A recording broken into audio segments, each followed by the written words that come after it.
नमस्कार दोस्तों, नमस्कार। सभी का स्वागत है जुडिशरी आईक्यू के प्लेटफॉर्म पे। मेरा नाम है अमित आनंद। कैसे हैं आप सभी? How are you all?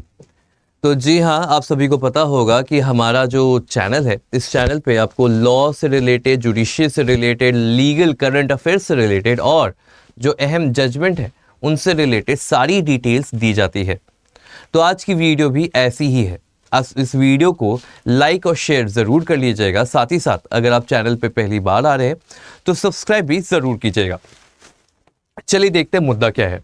मुद्दा देखने से पहले आप सभी को बता दूं कि जिन्हें भी फ्री मेंटरशिप चाहिए, यानी कि लॉ, लिटिगेशन या तो जुडिशरी से रिलेटेड जिन्हें भी डाउट है, वो यहाँ पे दिए गए स्कैनर के थ्रू हमारे फ्री मेंटरशिप ग्रुप से जुड़ सकते हैं, या तो नीचे दिए गए नाम को टाइप कर सकते हैं टेलीग्राम पे और ज्वाइन कर सकते हैं हमारे ग्रुप को। साथ ही साथ जिन्हें तैयारी करनी है जुडिशरी की, उन सभी के लिए खुशखबरी है। खुशखबरी ये है कि होने वाला है महा स्कॉलरशिप टेस्ट। इस महा स्कॉलरशिप टेस्ट में जब आपके अच्छे रैंक आएंगे तो आपको स्कॉलरशिप डिस्काउंट दिया जाएगा और आप जुड़ सकते हैं स्टडी आईक्यू जुडिशरी से। साथ ही साथ ये एक नेशनल एग्जाम है, तो आपको ये भी पता चलेगा कि आप कहाँ पे स्टैंड करते हैं। जुड़ने के लिए वीडियो के डिस्क्रिप्शन में दिए गए लिंक पे ज़रूर क्लिक करें। एंड एग्ज़ाम 24 नवंबर को होने वाला है। महा स्कॉलरशिप टेस्ट 24 नवंबर दोपहर 12 से 2 होने वाला है, तो उसके लिए तैयार भी ज़रूर रहे। अब देखिए न्यूज़ क्या है। न्यूज़ है साईं बाबा से रिलेटेड। शिरडी वाले साईं बाबा, तो ये नाम बहुत फेमस है और इनका जो साईं बाबा है ये हमारे रिसेंट टाइम पे इमर्जिंग गॉड कहा जा सकता है। अब साईं बाबा की नाम, और बोलते हैं ना कि नाम और इनके जो कारनामे हैं आप सभी को पता होंगे, मगर कुछ नया कारनामा आया है। फिर से साईं बाबा का नाम कोर्ट कचहरी में आया है।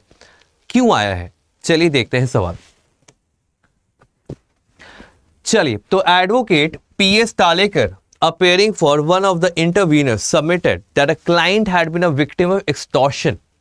एक्सटॉर्शन का केस। एक्सटॉर्शन कौन कर रहा है? तो कर रहे हैं जो स्ट्रीट वेंडर हैं, जो नहीं फूल बेचते हैं, माला बेचते हैं, प्रसाद बेचते हैं, उनके ऊपर। He further stated that this issue of overpricing was recognized by the board in 2017।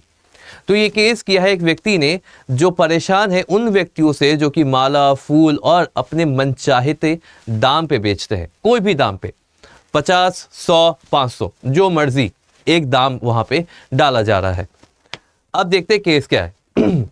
Bombay high court ने रिसेंटली परमिट किया है कि जो फूल आप चढ़ाते हो और जो भी साईं बाबा पे आप जो फूल चढ़ाते हैं, जो शिरडी में जो संस्था है वहां पे जो भी चढ़ाया जाता है फूल, ये सब, इस सब को सस्पेंड कर दिया गया था कोविड के कारण। ठीक है।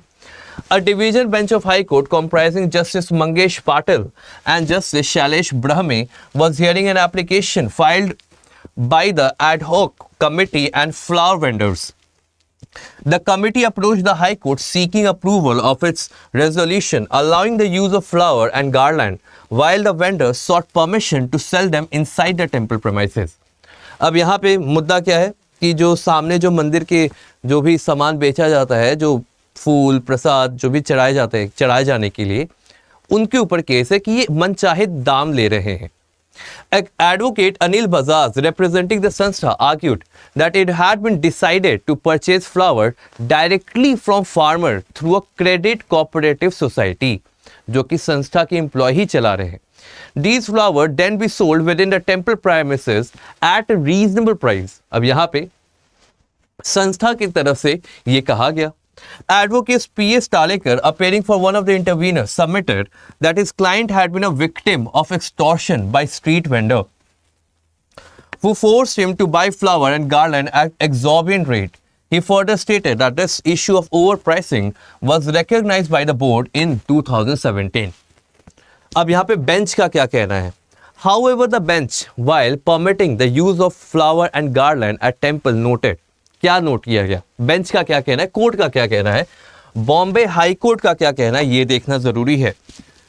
Since nothing has been mentioned in the resolution as to the manner in which it would be disposed of and being perishable, one requiring regular and prompt disposal, it would be appropriate that permission is granted to the Sansthan Trust for resuming offering of flower garland as resolved by resolution of 277 and calling upon an ad hoc committee to take appropriate decision at the earliest regarding the manner in which it decide to dispose of the waste to be generated by the virtue of offering of flowers.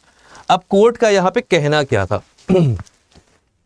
Court का कहना है कि जो संस्था है, जो शिरडी वाले साईं बाबा, इतना बड़ा मंदिर है जहाँ पे रिकॉर्ड नंबर ऑफ पीपल आते हैं, जैसे कि माता वैष्णो देवी हैं, फिर आपका भुवनेश्वर में जो पुरी में जगन्नाथ हैं, फिर यहाँ पे शिरडी के साईं बाबा हैं, तिरुपति हैं, ये सब मंदिर तो हैं ही, बट यहाँ पे जितने लोग आते हैं उन लोगों के द्वारा जो माला अर्पण किया जाता है, जो फूल चढ़ाए जाते हैं, जो प्रसाद चढ़ाए जाते हैं, आखिर इन सब का होता क्या है? क्या वो फूल सब वेस्ट में चला जाता है? उसे डिस्पोज कैसे किया जाएगा? अगर फूल चढ़ाने की बात आ रही है तो फूल चढ़ाने के लिए क्या बाहर जो दुकानें हैं वो अपने मनचाहिता दाम पे उसे फूल को बेचेंगे?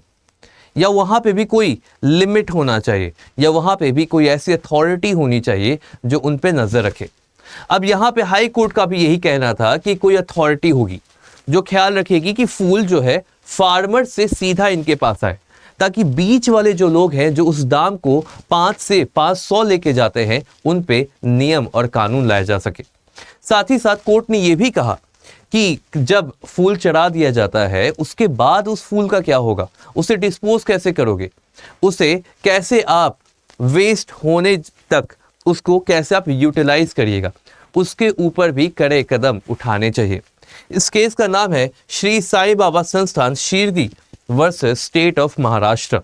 अब आप सभी को पता होगा कि मुंबई महाराष्ट्र में ये मंदिर है और यहाँ पे बहुत सारे लोग जाते हैं, तो एक लेवल होना चाहिए कि कहते हैं ना कि उस मंदिर के आसपास जो लोग होते हैं वो एक कम्युनिटी बन जाती है।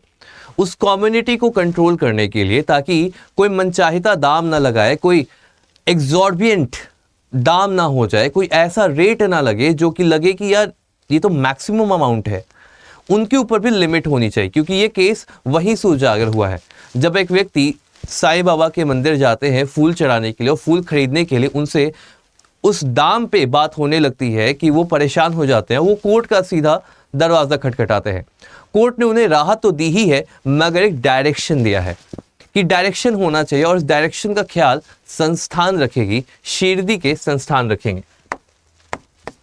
साथ ही साथ मैं आप सभी को बता दूं कि ख्याल आपको भी रखना है। अब स्टडी IQ जुडिशरी का P2I बैच, आप मेरे पीछे देख सकते हैं, P2I बैच आया था। P2I बैच में अच्छे रिजल्ट्स के बाद और अच्छे एनरोलमेंट के बाद हम लेके आए हैं आपके लिए जुडिशरी का combo batch. Judiciary combo batch में एनरोल करने के लिए आप सभी लोग इस दिए गए नंबर 764000 में डायल करके अपनी सीट को बुक कर सकते हैं। आपको कॉल करके बताना है कि अमित आनंद सर की मेंटरशिप चाहिए, यानी कि मेरी मेंटरशिप चाहिए, और जब आप ये कोड लगाइएगा Y707 तो आपको मैक्सिमम डिस्काउंट भी प्रदान किया जाएगा। तो जल्द से जल्द जुड़िए अपने सपने के लिए और मुलाकात करिए हमसे हमारी क्लासेस में, जहाँ पे handwritten notes, crux, study material, live recorded classes for prelims, mains, interview, तीनों चीज़ें एक ही जगह मिलेगी जुडिशरी कॉम्बो में। तब तक के लिए रखे ख्याल, मुलाकात होगी आपसे अगली वीडियो में। टेक केयर, बाय बाय, जय हिंद।